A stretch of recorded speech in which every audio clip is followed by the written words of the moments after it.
Olá, você que me segue no Rodrigo Silva Arqueologia, agora sim, com som, porque a gente postou o vídeo depois que eu vi que ele estava mudo. É que o microfone que eu estava usando, ele descarregou e eu não tinha prestado atenção. E como não dá tempo agora de carregá-lo, eu vou gravar o vídeo sem o microfone mesmo, tá bom? E você vai ter um pouquinho de paciência, que minha garganta hoje não está das melhores, mas a gente vai ter o nosso bate-papo aqui como sempre. Aliás, não só o bate-papo, mas o convite também para você se inscrever aqui no canal do YouTube, se inscrever também lá no Instagram, para que as redes sociais possam conversar e sempre acompanhar tudo que eu posto aqui e lá. Se gostar, é claro, deixe o seu like, o seu comentário, eles são muito bem-vindos. E se você também não é meu aluno no curso A Bíblia Comentada com Rodrigo Silva, aqui está o meu convite. Toda semana, às quartas-feiras, temos aula nova sobre vários livros da Bíblia. E o pessoal que já é matriculado, fique tranquilos, que eu já marquei agora na agenda esse mês, nós vamos ter uma aula ao vivo para vocês e eu vou sortear aquela prometida viagem para Israel. Lembra que eu prometi? Palavra é promessa, tá bom? Ou melhor, promessa é palavra, né? A gente tem que cumprir. Promessa é dívida, esse é o provérbio que eu queria dizer. Muito bem, meus queridos, eu quero falar com vocês um pouco hoje sobre esse tema.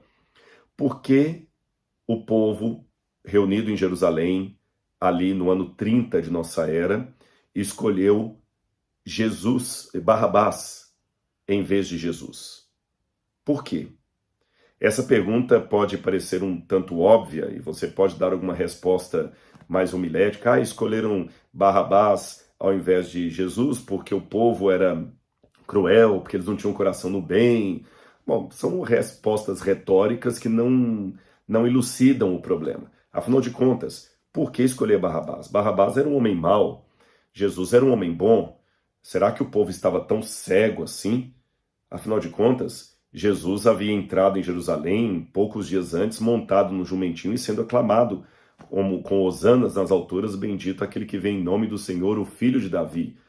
Ou seja, eles tinham reconhecido em Jesus como rei. O que aconteceu poucos dias depois, essa contradição absurda, que o povo agora escolhe um bandido e não Jesus.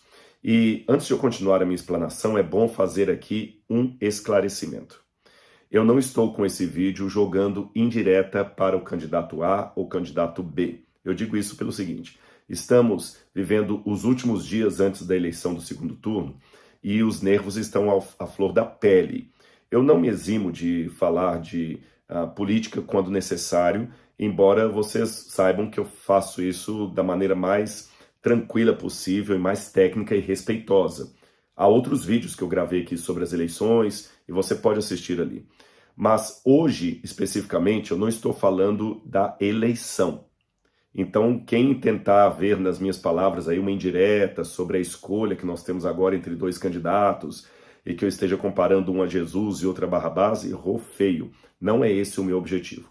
O máximo que eu posso admitir para vocês aqui é que esse vídeo que eu estou gravando, ele reflete, ou pelo menos tem a intenção de levar você a refletir um pouco sobre esses tempos tão animosos que estamos vivendo, onde as pessoas estão brigando umas com as outras por causa de uma posição política.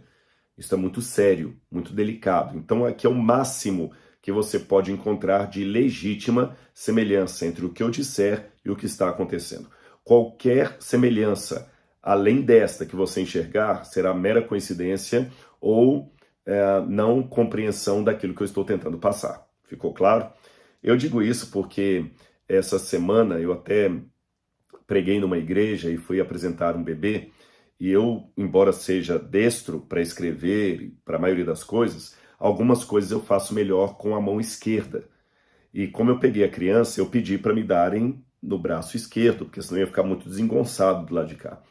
E quando eu peguei, eu falei assim, olha, me dá aqui no lado esquerdo porque a coisa para mim funciona melhor aqui à esquerda. E eu vi que muitos começaram a rir e eu entendi o trocadilho que muitos pensaram que eu estava fazendo. E eu expliquei que não se tratava de nada disso. Eu estava realmente falando de uma situação física real. A minha esquerda é melhor para algumas coisas, para outras eu faço com a mão direita. Só isso.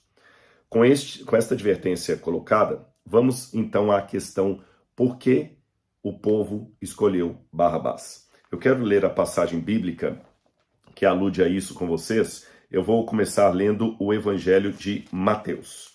Vamos ler aqui Mateus capítulo 27, versículos 15 em diante.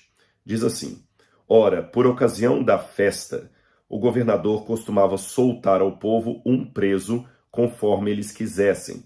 Mateus 27, versos 15 em diante. Nós não temos ainda nenhuma evidência fora da Bíblia desse costume romano de soltar um dos prisioneiros numa época de festa religiosa. Mas isso não significa que a Bíblia esteja falando uma mentira ou uma lenda.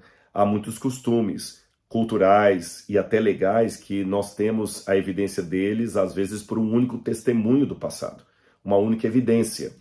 Então, a história e a arqueologia é feita de fragmentos de episódios. Nós não temos o quadro completo de tudo. Mas continuando, naquela ocasião, eles tinham um preso muito conhecido chamado Barrabás. Estando, pois, o povo reunido, Pilatos lhes perguntou: quem vocês querem que eu solte, Barrabás ou Jesus, chamado o Cristo? Bom, em primeiro lugar, deixa eu explicar para você esse contexto em que Pilatos estava. O povo judeu sempre foi conhecido na história como sendo um povo tremendamente guerrilheiro, revolucionário, e era muito fácil levar o povo a seguir um líder político ou rebelde que queria provocar uma guerra civil para expulsar os romanos da terra dos judeus. E há vários líderes guerrilheiros na história do judaísmo. Tem um livro ali atrás de Flávio Josefo, que na verdade é um livro grande que tem todas as obras de Flávio Josefo, inclusive as guerras judaicas dos judeus, né, e a história dos hebreus. E esses livros contam desses líderes revolucionários e dá o nome deles e como eles tentaram levar a efeito uma guerra civil contra Roma, e todos eles terminaram em fracasso. Pois bem, nessa época, os romanos fizeram com que os judeus, pelo menos os judeus da Judéia, fossem obrigados a serem governados por um representante de César, um prefeito, ou governador romano, ou procurador romano, como era o caso de Pôncio Pilatos.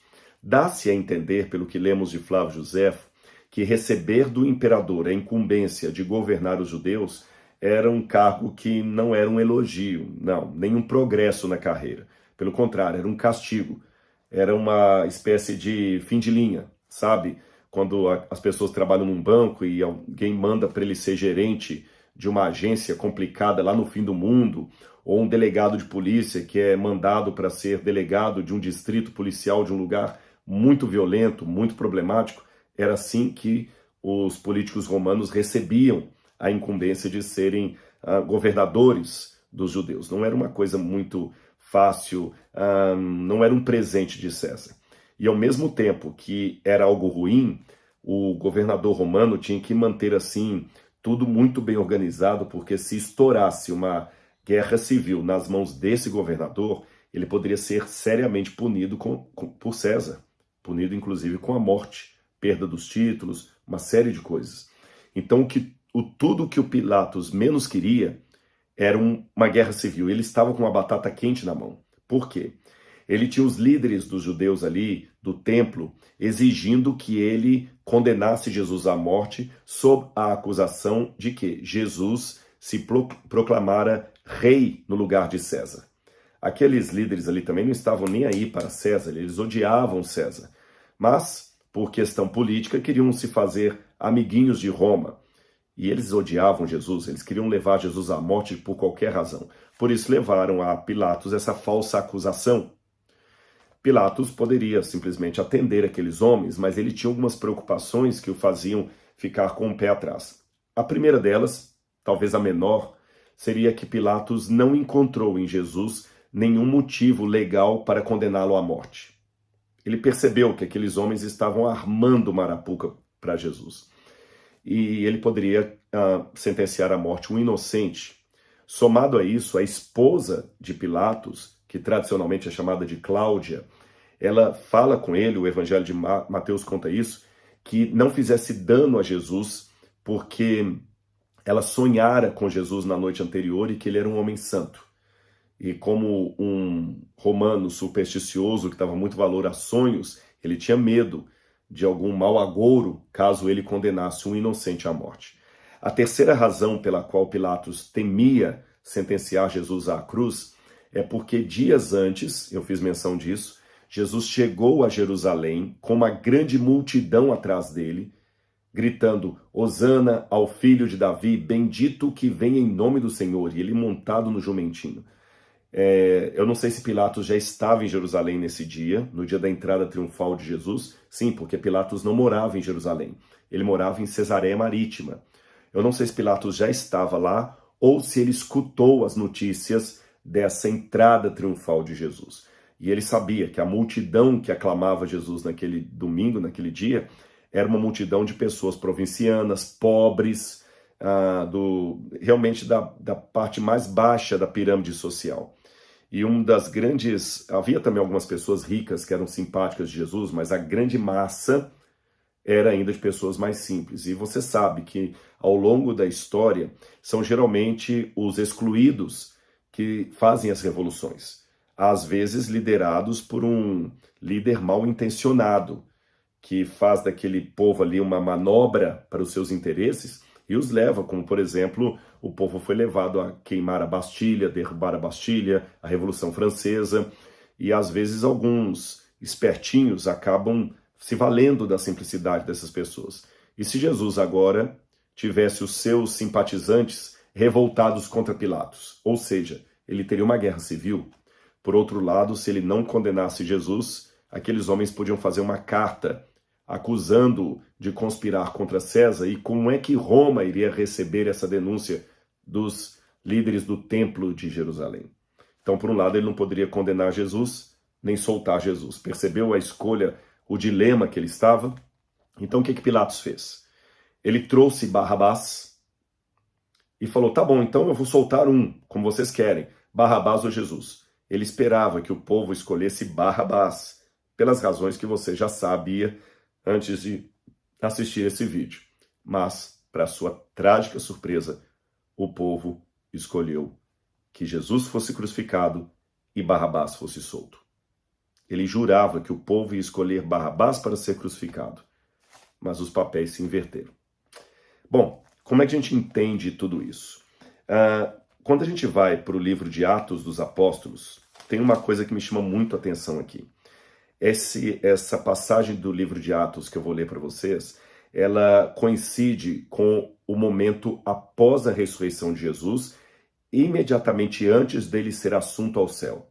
Então, vamos fazer a cronologia aqui.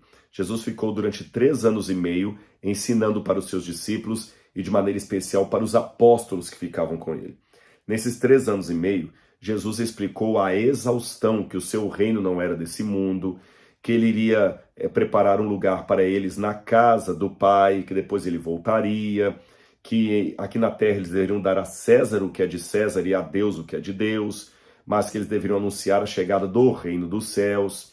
Mas, via de regra, os apóstolos ficavam brigando por cargos, entendendo que Jesus iria instituir um governo terreno naquele momento ali.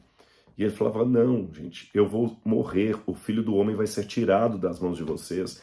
E eles não entendiam. Até parece às vezes que Jesus era um péssimo professor, ou eles que eram péssimos alunos. Ou quem sabe uma terceira explicação: quando você está apaixonado demais por uma ideia, você fica obtuso para ouvir qualquer contra-argumentação àquela ideia. Isso é muito sério. O Nietzsche dizia que nada aprisiona tanto o ser humano como as suas convicções. Então isso é uma advertência filosófica que eu até faço para você. Será que as suas convicções são sensatas, razoáveis, racionais? Ou são convicções que tapam o seu ouvido para ouvir qualquer contra-argumentação? Você está tão viciado a pensar daquele jeito que qualquer pessoa que apresente um argumento contrário, você nem escuta, você não entende, mesmo que você tenha um QI elevado ao nível de Albert Einstein. Coisas às quais nos apegamos, às vezes se tornam um mantra para nós, um dogma, e a gente não abre mão daquilo. Talvez isso aconteceu com os discípulos. E o dogma deles é que o Messias deveria expulsar os romanos e instituir o governo de Israel na terra. E expulsar os romanos, leia, expulsar com guerra, com derramamento de sangue, com espada na mão. Aí no capítulo 1 do livro de Atos, versículo 6, diz assim: Então os discípulos estavam reunidos com Jesus e lhe perguntaram: Será este o tempo que o Senhor irá restaurar o reino a Israel? Sabe, fazendo uma comparação apenas parcial, quando Sócrates foi condenado a tomar cicuta, o veneno, e o Fédon, o banquete, ali conta os momentos finais da morte de Sócrates, ele tomava o veneno e começava a falar, e os discípulos anotando as últimas palavras dele ali, até que finalmente, quando ele já está inerte, o seu rosto foi coberto por um pano, ele faz menção de falar. E Adimanto, com Adeodato, com o Platão, com outros discípulos que estavam ali, levantam o rosto de Sócrates na esperança que ele fosse dar uma pérola filosófica, quem sabe uma resposta, uma última pergunta, e ele, de maneira irônica, apenas fala, já com a voz fraca: devemos um galo a Asclépio, pague-o, por favor, né? O Sócrates foi irônico até na hora de morrer. Jesus, não digo que foi irônico, mas e Jesus também não estava morrendo aqui, pelo contrário, ele já havia ressuscitado. E depois de ressurreto, ele passou ainda 40 dias dando estudos para os discípulos. Veja bem, esses 40 dias para mim seriam superiores aos 3 anos e meio que Jesus andou com eles, porque durante 3 anos e meio, eles viam Jesus sujando o pé no chão, dormindo, acordando. Agora, depois da ressurreição, embora Jesus ainda retivesse um corpo físico de carne e osso, com as marcas da crucifixão, era ainda assim um corpo glorificado. Eu não creio que Jesus passou esses 40 dias, 24 horas por dia com eles, como antes. Talvez ele aparecia e sumia, dando os últimos ensinamentos. E agora eles sabiam que ele iria voltar para a casa do Pai. Nesse momento, eles tinham a chance de fazer a última pergunta para Jesus. E de tanta coisa que eles podiam perguntar, eles voltam na velha tecla nacionalista. É agora que o Senhor vai reunir, restaurar o reino a Israel? Aí Jesus, quem sabe, fazendo tenha paciência, disse para eles assim: olha, não compete a vocês conhecer os tempos ou as épocas que o Pai fixou por sua própria autoridade. Mas calma, vocês receberão o poder. Esse poder, a palavra poder aqui em grego é dinamis, a mesma raiz da palavra dinamite, que no futuro seria o explosivo. Esse poder, dinamis em grego, é um poder realmente que causa uma explosão, digamos assim. Não é aquele poder de autoridade, exousia, nem o poder político, cracia, não. Aqui é um poder de realmente fazer algo acontecer, que era o poder que eles queriam. Não é à toa que da palavra dinamis vem a palavra dinamite, explosão. Mas calma, para esse poder acontecer, vocês vão ficar em Jerusalém, esperando que venha do alto. Aí sim, vocês vão ser minhas testemunhas em Jerusalém, Judeia, Samaria e até os confins do mundo. Vocês vão conquistar o mundo, mas não do jeito que vocês estão imaginando, com um exército, nem quando vocês estão imaginando. O poder não virá de uma propaganda política, virá do alto.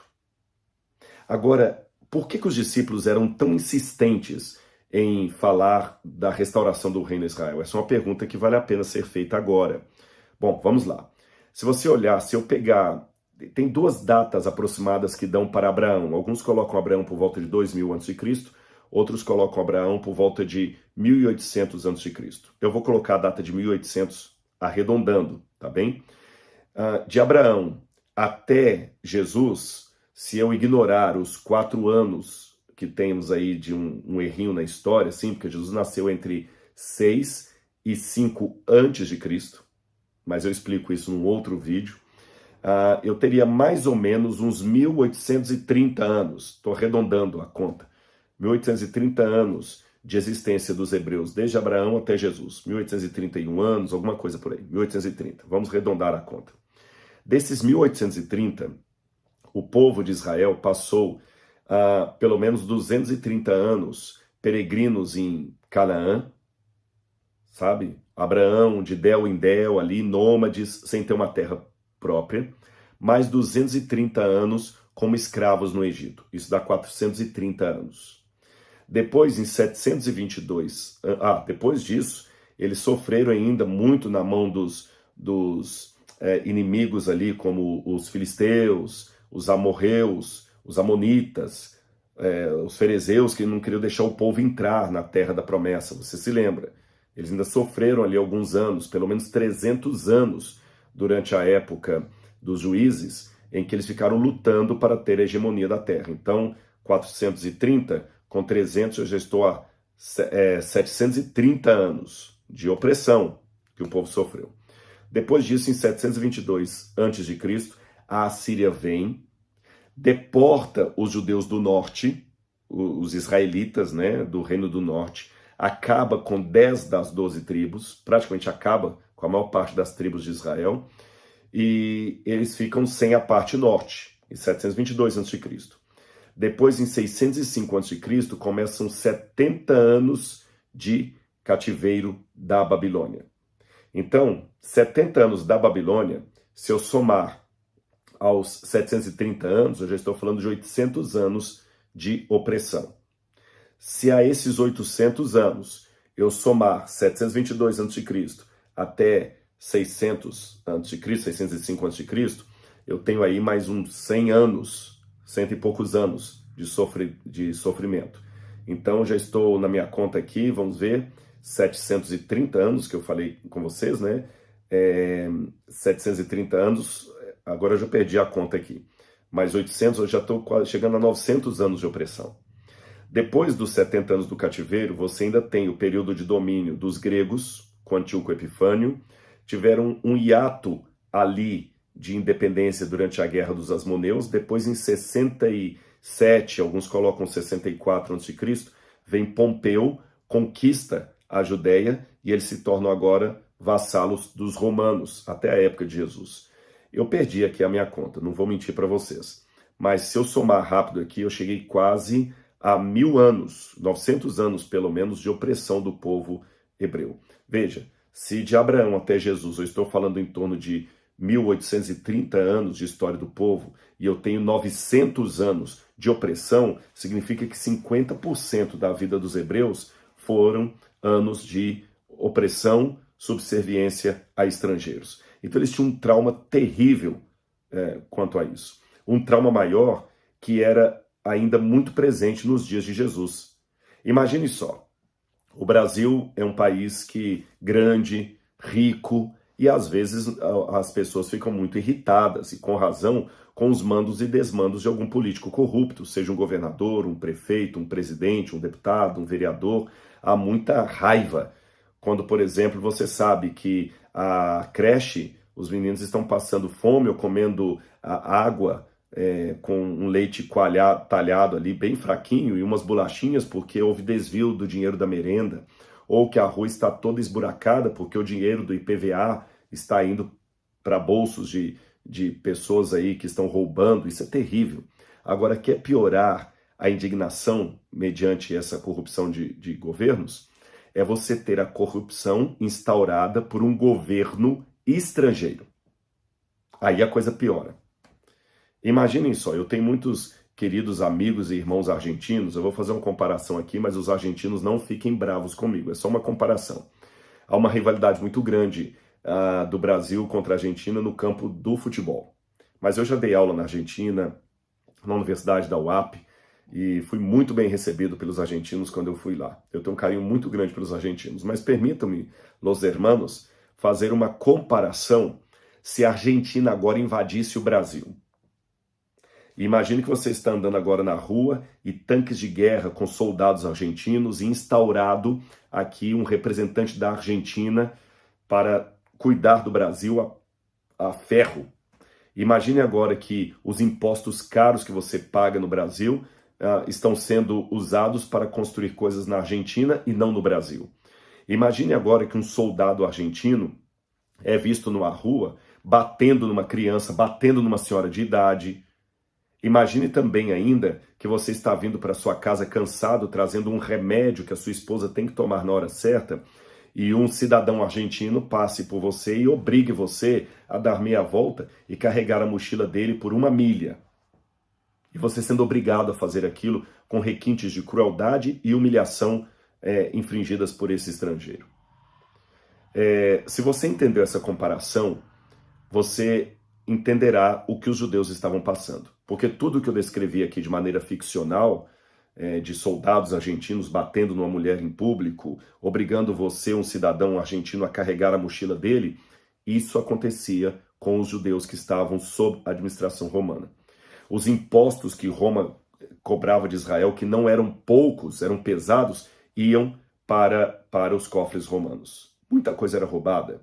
O povo era humilhado. Eles não queriam mais saber daquilo. Vilas inteiras de judeus foram queimadas pelos romanos. Eles tinham ódio dos romanos. E embora eu não subscreva o ódio, eu entendo quando eu vejo um, porque eu lembro, por exemplo, agora no Líbano, eu ouvi a história de um rapaz lá que ele foi torturado pelos aliados de Bashar al-Assad na Síria. Eles quebraram todos os dentes da boca dele, quebraram os 2 polegares e o fizeram durante um mês inteiro ficar comendo uma azeitona por dia sem dentes. O ódio dele era tão grande que ele todos os dias falava abertamente que ele quer voltar na Síria para matar o Bashar al-Assad. Repito, eu não subscrevo esse ódio, mas a gente compreende por que as pessoas têm, pelo trauma que os levam a odiar tanto. E na época de Jesus era isso, todo mundo queria alguém que os livrasse de Roma. Havia também entre os judeus a chamada esperança messiânica. Quem era o Messias? O Messias era aquela figura divina que viria, ou divina, ou vinda de Deus, que viria para livrá-los dos seus inimigos e assentar-se no trono de Davi. Só para explicar para você, Messias é a forma portuguesada como nós falamos o termo hebraico Mashiach, que significa o ungido. Os gregos traduziam Mashiach por Christos, e a gente fala Cristo. Então Jesus Cristo significa Jesus o Messias, Jesus o ungido, ou seja, Messias e Cristo é a mesma palavra. Esperança messiânica é a esperança da vinda de um Cristo. E havia vários Cristos. Jesus era o Cristo, que nós cristãos acreditamos era o único legítimo e verdadeiro. Mas candidatos a Cristos, havia vários. Alguns não se proclamaram tanto assim como Cristo. Por exemplo, nós não temos muita informação histórica, inequívoca, de quantos líderes judeus se proclamaram Cristo antes da destruição do templo no ano 70 de nossa era. Mas muitos líderes rebeldes, isso nós temos. Alguns deles talvez se proclamaram Cristos ou foram reconhecidos como um libertador, não sei, mas a lista deles é grande. O livro de Atos dos Apóstolos menciona alguns desses líderes. Eu vou abrir com vocês aqui Atos capítulo 5, versículo 34. Eu vou ler o verso 36 e 37, melhor.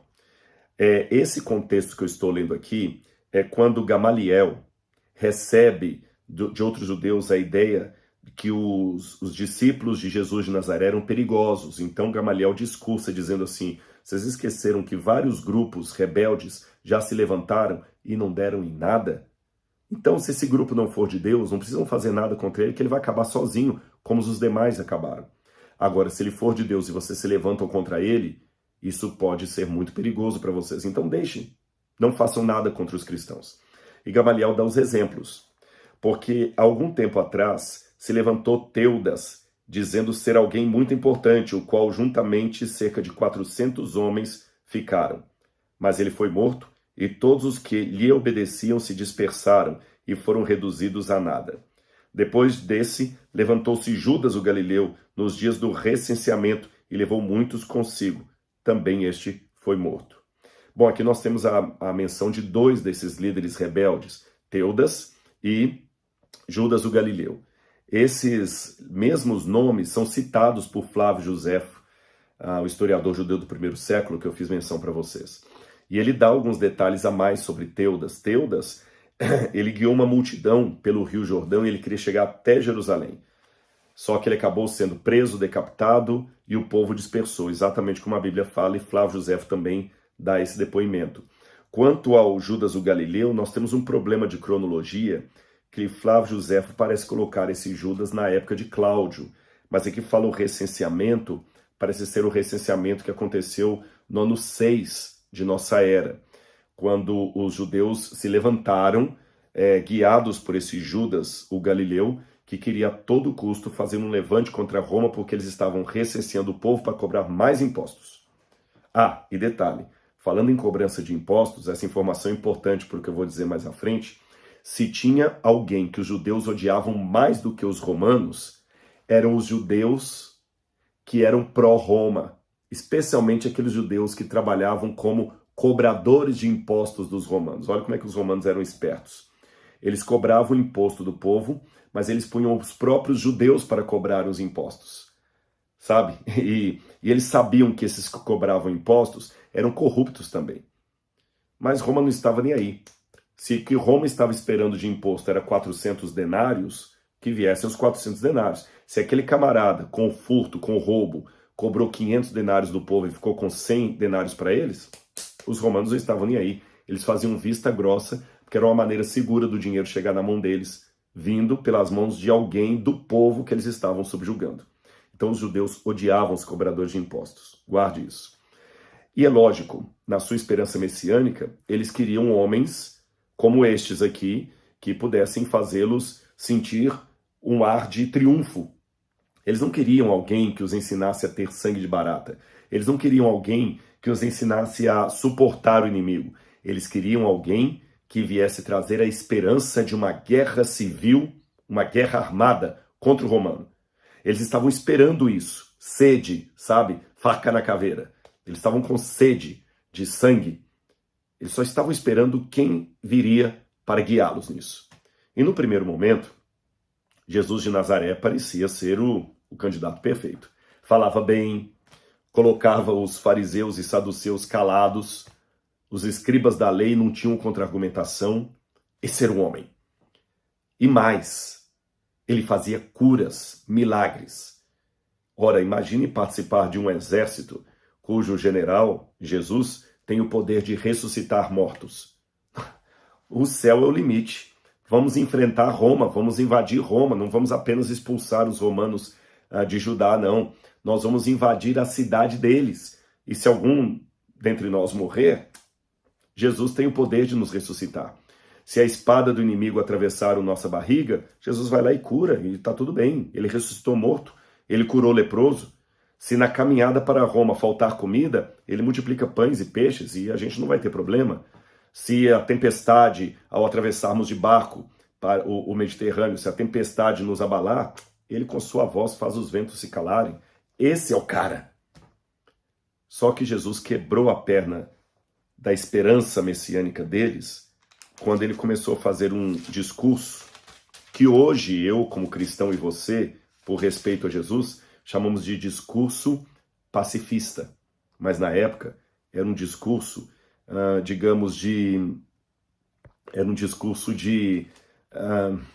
covardia. Olha o discurso de Jesus. Eu vou ler para vocês aqui só um pedacinho dele. Mateus capítulo 5, versículo 38. Vocês ouviram o que foi dito? Olho por olho, dente por dente. Eu, porém, lhes digo, não resistam ao perverso. Se alguém lhe der um tapa na face direita, ofereça-lhe também a face esquerda. Se alguém quer processar você e tirar-lhe a túnica, deixe que leve também a capa. Se alguém obrigar você a andar 1 milha, vá com ele 2. E aí? Lembra aquela cena que eu imaginei do soldado argentino batendo numa mulher em praça pública?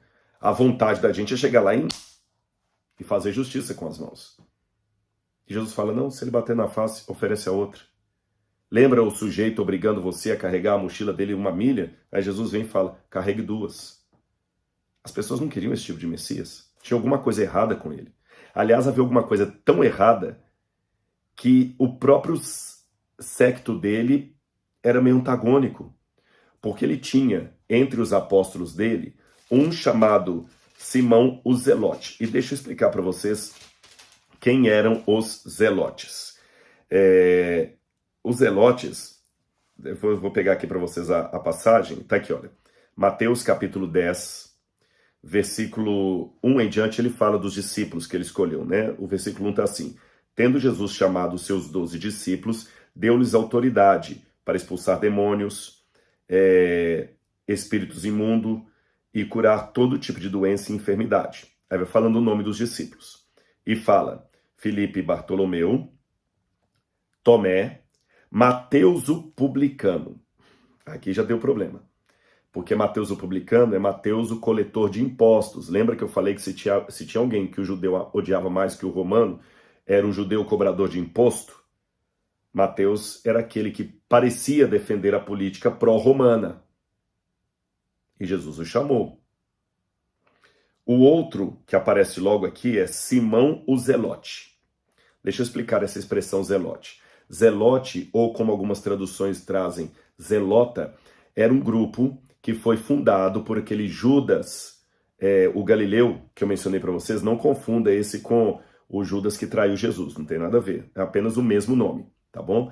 E esse grupo de zelotas, eles entravam em guerra contra os romanos e eles praticavam terrorismo. Por exemplo, eles sequestraram o secretário de Eliezer, que era chefe do templo de Jerusalém, para pedir resgate.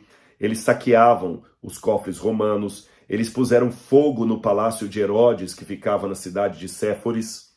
Eles eram anarquistas mesmo. E um braço dos zelotas, que era ainda mais terrível, eram sicários, que tinham esse apelido porque eles andavam com uma faquinha desse tamanho aqui na manga e no meio da multidão eles assassinavam pessoas. E os sicários têm na lista deles de sequestro, terrorismo e outras coisas mais, o ato de terem matado 700 mulheres e crianças numa vila do En-Ged, porque os líderes da vila não aceitaram unir-se a eles na revolução. Isso é muito triste. Sabe esse rapaz que eu contei que teve todos os dentes da boca quebrados e o calcanhar também? O polegar quebrado das duas mãos? Ele foi torturado até quase a morte porque ele não aceitou participar do exército do governo do presidente da Síria. Então, a mesma coisa na época de Jesus. Os sicários e os zelotas dizem o seguinte: se você não está conosco, você é contra nós, então vamos destruir, vamos matar. Quando Jerusalém foi cercada pelos romanos no ano 70, esse grupo colocou fogo no armazém da cidade só para obrigar o povo, pela fome, a lutar contra os romanos. Percebeu? E aqui nós temos um deles no meio de Jesus. A Bíblia não diz como é que ficou a função de Levi Mateus como cobrador de impostos e de Simão o Zelote como revolucionário quando os dois vieram para o grupo de Jesus. Mas uma coisa eu posso deduzir. A mentalidade de uma pessoa não muda assim da noite para o dia. Eu tenho certeza que no grupo dos 12 apóstolos, esses dois aqui, quebravam um pau com o outro. Eu tenho certeza. Tenho certeza.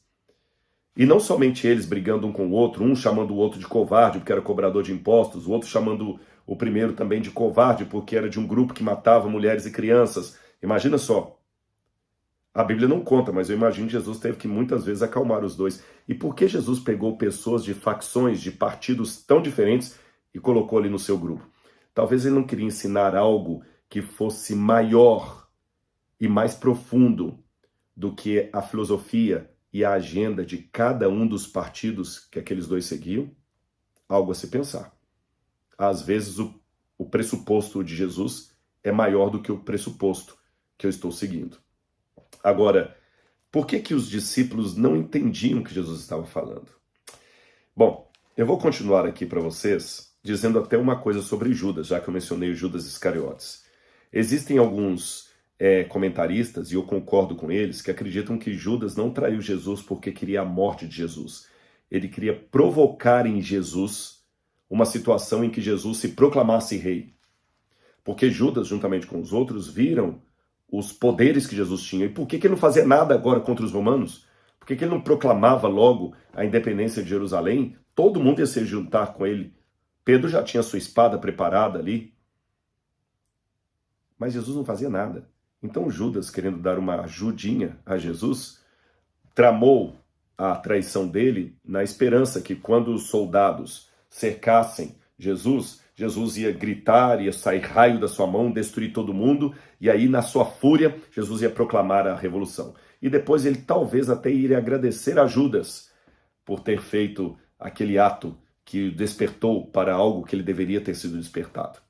Judas, a bem da verdade, até roubava do grupo, mas Jesus iria perdoar isso, na sua opinião. Ele perdoou tanta gente que fez coisa errada, um dinheiro, um troquinho a mais que eu ponho no bolso, ele também vai perdoar. João também, com seu irmão Tiago, imaginavam que ao Jesus proclamar esse reino com a libertação de Israel, eles seriam dois dos primeiros ministros de Jesus. Negociação de cargos. E Barrabás? Onde Barrabás entra em tudo isso? É interessante que muita gente só pensa em Barrabás como um ladrão, porque aqui em João, no capítulo 18, verso 40, fala o seguinte: todos esses gritavam novamente, não este, na hora da crucifixão, mas Barrabás. Ora, Barrabás era um salteador. Algumas Bíblias trazem como Barrabás era um malfeitor ou um ladrão. Na verdade, a palavra que está por detrás aqui é lestai. Lestai, na sua forma plural, significa não apenas um ladrão, no sentido comum da palavra, mas alguém que usa de violência contra o outro para impor a sua agenda, especialmente a agenda política. Então, um lestai, ou os lestai, eram pessoas que eram como os zelotas, como acabei de falar, os sicários. A palavra comum em grego para ladrão é a palavra que da origem é kleptos. É a mesma palavra de kleptomania. Quem tem ele é kleptomaníaco. Então, kleptos é o ladrão, o que rouba, o que furta. Mas lestai refere-se mais àquele grupo de pessoas que não roubam por apenas roubar, eles têm uma agenda política. E nesse entorno de Jesus, uma pessoa que era assim, era bem vista, porque você sabe, quando um povo está sofrendo muito, o despertar de um líder revolucionário, ainda que ele seja violento, desperta a adesão do povo. Nós temos um exemplo aqui no Brasil com o Lampião. Lampião é uma figura controversa no Nordeste, porque muitos consideram Lampião facínora, um bandido, mas em alguns rincões do Nordeste, Lampião ainda é aclamado como um herói do povo, e o cangaço ainda é revisto como sendo uma coisa boa, mesmo sabendo que eles mataram mulheres, torturaram alguns fazendeiros. Mesmo assim, alguns ainda veem nele um libertador. Emiliano Zapata para os mexicanos, Che Guevara lá para os cubanos. Então, mesmo que o líder seja sanguinário, violento, no momento desse, se ele tem sangue nos olhos e conclama o povo à libertação, o povo segue. E é curioso que os ladrões que estavam na cruz com Jesus também, que a gente só pensa neles como ladrões, eles também são chamados de lestai na Bíblia Sagrada, pelo Evangelho de Mateus. Quando fala que os ladrões jogavam impropérios, eles também são chamados de lestai. Então nós temos aqui 3 lestai: o Barrabás e os 2 malfeitores da cruz. E mais, quando eu vou ao texto de Lucas, que fala da crucifixão de Jesus, ele me dá algumas informações interessantes a respeito de Barrabás. Diz o seguinte, eu vou ler para vocês sobre Barrabás. Diz assim, olha, vamos ver aqui, Lucas capítulo 23, verso 19. Barrabás estava preso por causa de uma revolta na cidade e também por homicídio. A Bíblia não fala que Barrabás estava preso porque ele roubou alguma coisa. Foi por causa de uma revolta e por estar envolvido num homicídio. Quando eu vou ao Evangelho de Marcos, capítulo 15, ele me dá uma outra informação importante a respeito de Barrabás. Diz aqui, olha, Marcos 15, verso 6. Ora, por ocasião da festa, era costume soltar ao povo um dos presos, aquele que eles pedissem. Havia um chamado Barrabás, preso com rebeldes, os quais em um tumulto haviam cometido homicídio. Perceberam? Então Barrabás era um líder revolucionário. Ele tinha guerrilheiros com ele. Pessoas que faziam, como se diz, atos terroristas contra o governo, contra Roma. Então havia pessoas que gostavam de Barrabás. Aí faz sentido Pilatos trazer Barrabás e colocá-lo diante do povo, com a famosa frase sobre Jesus, et homo, como diz em latim, eis o homem.